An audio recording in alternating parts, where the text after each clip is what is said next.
hanya salah satu pemegang saham yang menjadi pemegang saham sentris.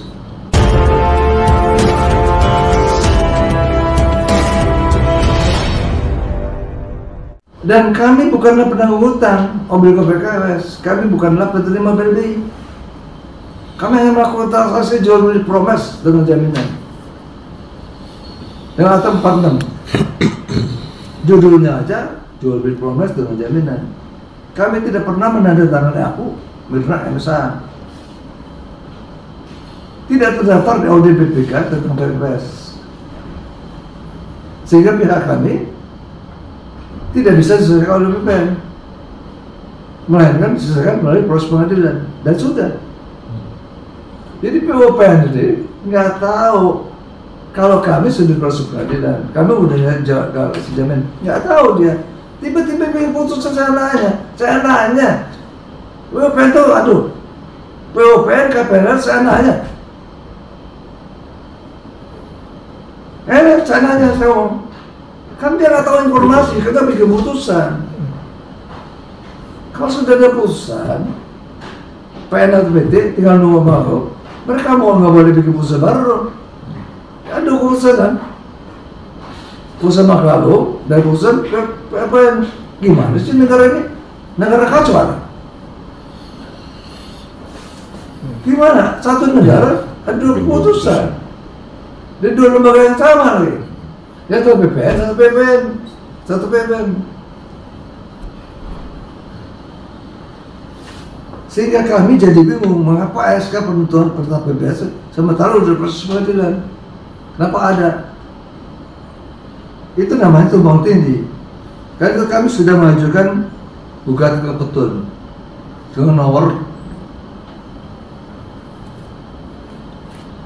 utama Petun dengan SK 49 tadi. Dan sudah pasangan 2016. Amar putusannya harus dicabut dan dibatalkan di Petun, dan di PT Petun menguatkan. D. Jadi C. Dari C tadi berdasarkan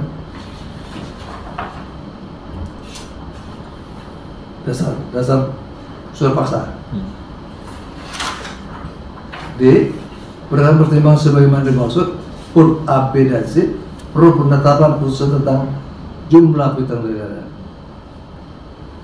Hal ini kewajiban sebuah perusahaan apabila menjadi kewajiban atau haknya, hak dan kewajiban perusahaan adalah bukan atas nama Andre. Hanya salah satu pemegang saham yang menjadi pemegang saham sentris. Oleh karena itu, kami menyatakan putusan penetapan utang negara atas nama sentris atau nama Andre tidak benar. Yang berjanji adalah Bank Sentris, PT Bank Sentris dengan Bank Indonesia, dua lembaga. Andre saja tidak pernah menandatangani apapun, akta penandatangan, aku nggak penandatangan. Kenapa dia tagih pada Andre? Siapa Andre yang hebat? Bener. Kenapa tagih sama Andre? Putusan POPN sudah kami buat dengan nomor pada 8 dimenangkan. Kemudian baga banding di Petun dengan 202 nomornya.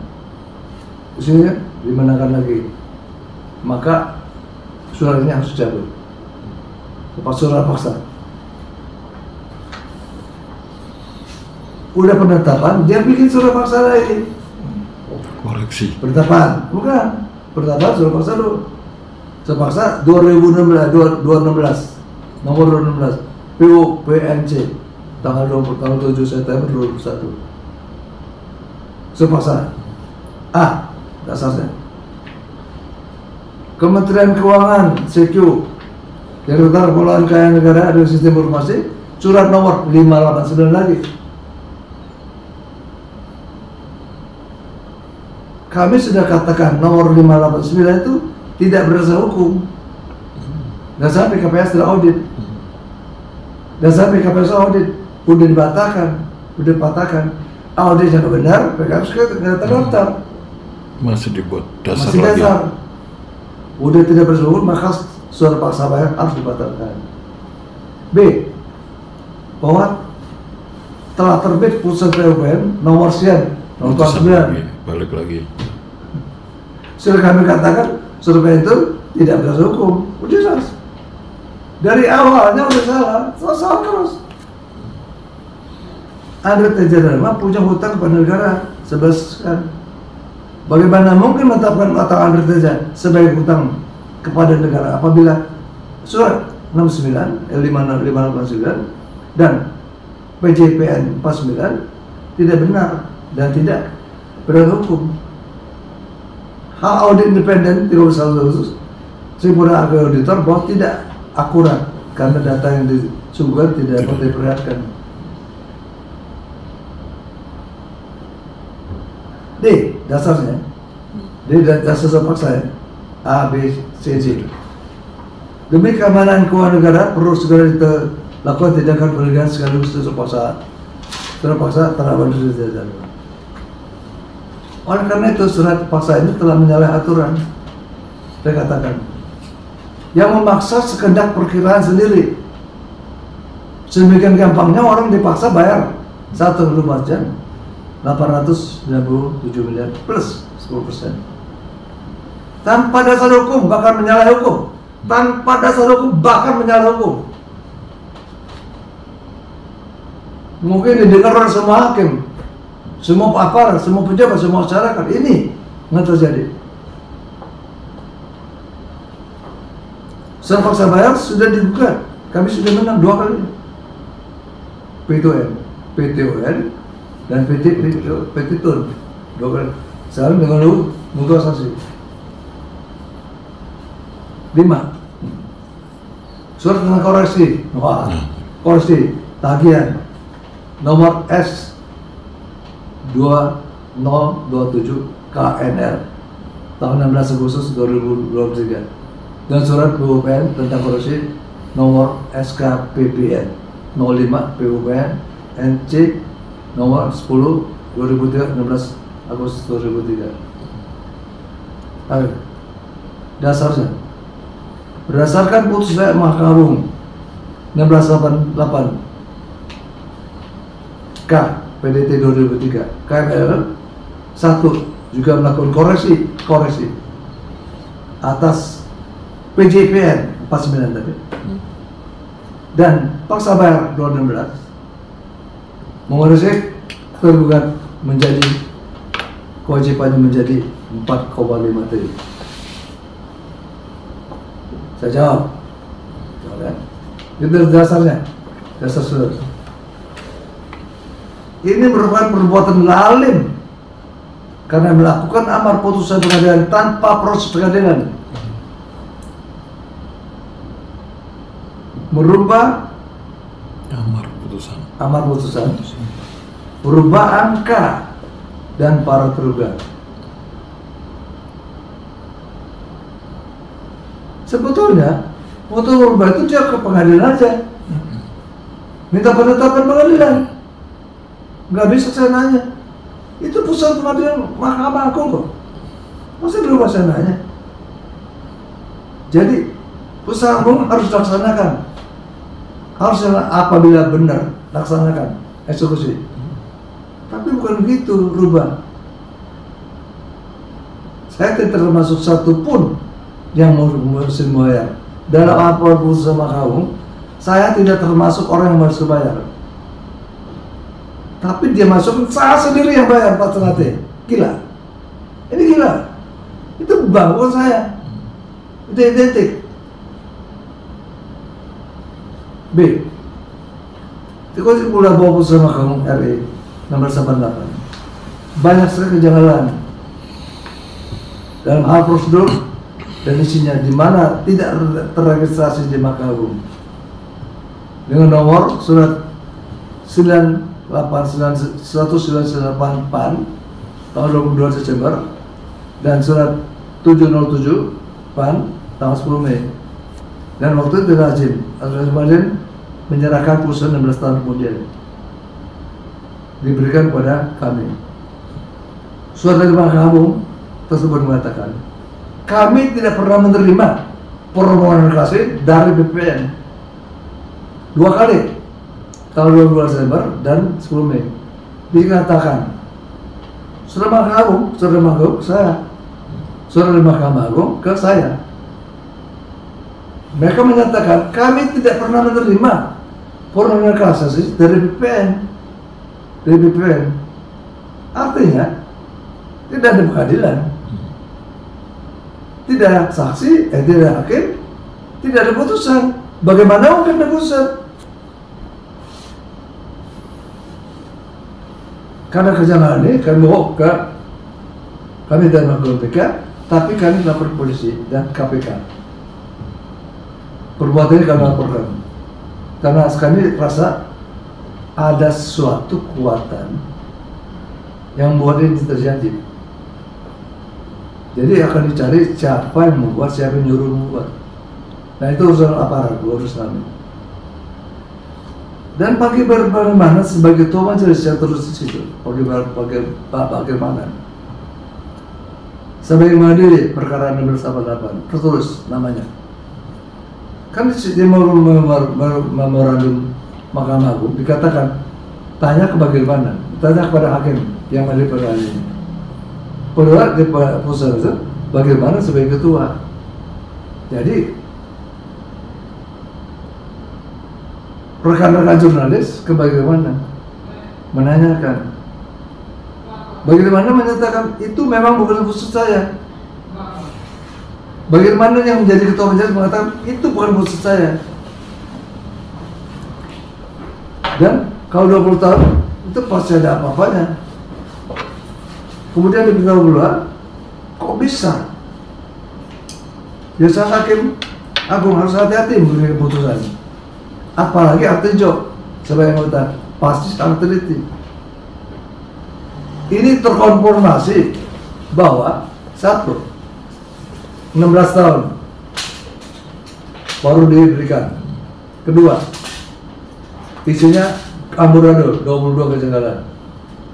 Ketiga, ada saudara MA yang menyatakan tidak menerima putusan, tidak menerima permohonan kasasi.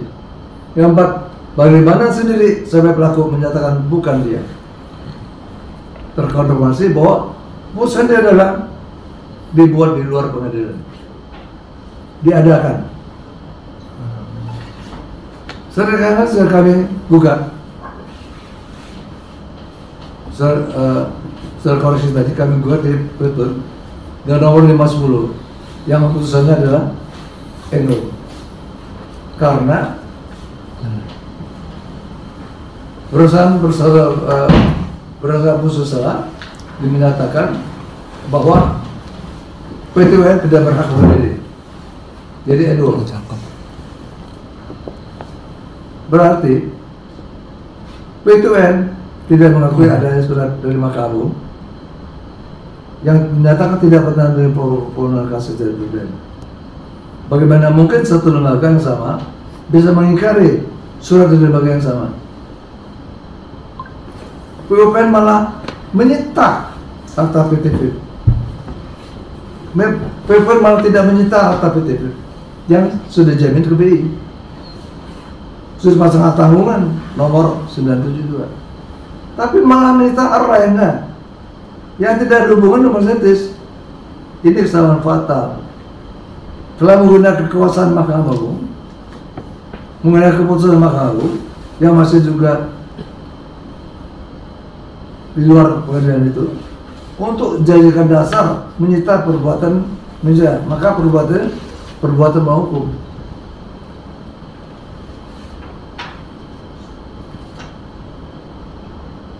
Nah, surat KPLN tentang sita jaminan. Surat KPLN tentang sita jaminan Tanah Bandung. Yang tadi tanah di Bahasa Bali. Dan kedua tentang Bandung. Yang ketiga, surat KPLN tentang keperdataan. Dasarnya adalah surat penggunaan, dasar penggunaan hal tersebut adalah surat kuasa bayar nomor 216 yang saya katakan tadi sudah basah. Kuasa bayar tadi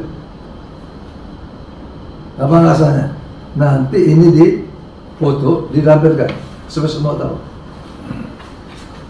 2. Putusan kasasi 1688. 2 dasarnya. Dasarnya paksa bayar 216 dan putusan kasasi. Buat terbukti maka bohong ada putusan dibuat di luar pengadilan. Seperti ketahui bagaimana sebagai ketua majelis yang ada perkara ini. Maksud KPR telah sangat jelas terbukti terjadi perbuatan pidana murni di mana instansi pemerintah telah memproduksi program baru dengan kekuasaannya menggunakan putusan palsu.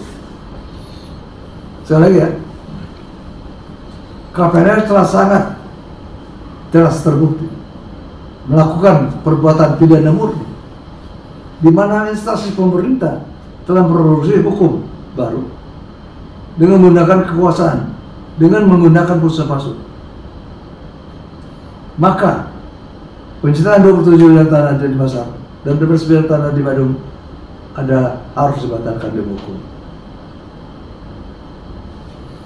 Dari proses ini semua kita simpulkan ada 2 akte di BI, akte 75 dan 76. Isinya sama, tapi yang satu pakai jaminan, satu enggak. Ini ada mensrea, dari mensrea jahat dari pertama mau bikin 2 rekening.